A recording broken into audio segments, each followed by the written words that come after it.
तर मैत्रिणींनो, मी बनवले होते भजी. हे बघा, त्यासाठी मी कांदा घेतला होता, कांदा उभा चिरून घेतला होता.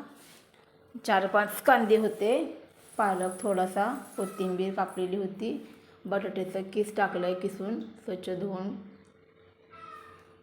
हिरवी मिरची लसूण याचा ठेचा टाकला आहे, मीठ सगळं कालवून घेतलं आहे बघा.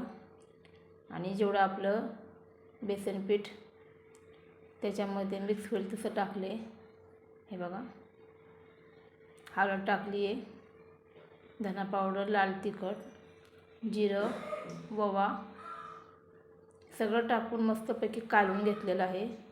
हे बघा, सगळं मिक्स झालं आहे. ते चिमूटभर सोडा आणि पाणी सुटलं होतं.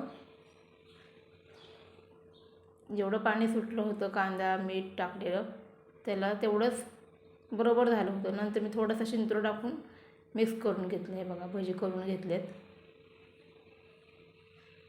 हे बघा, बटाटा आणि पालक टाकल्यामुळं भजी छान झाली होते. तुम्हाला लसूण टाकायचं तर तुम्ही नका टाकू, किंवा नुसता बटाटा किसून टाकला तरी छान लागतात.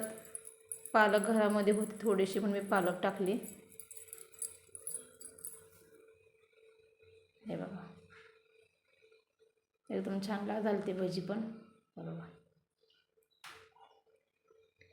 बघा, हे बघा कसे झाले. तुम्हाला पण आवडले असतील तर नक्की लाईक करा. थँक्यू.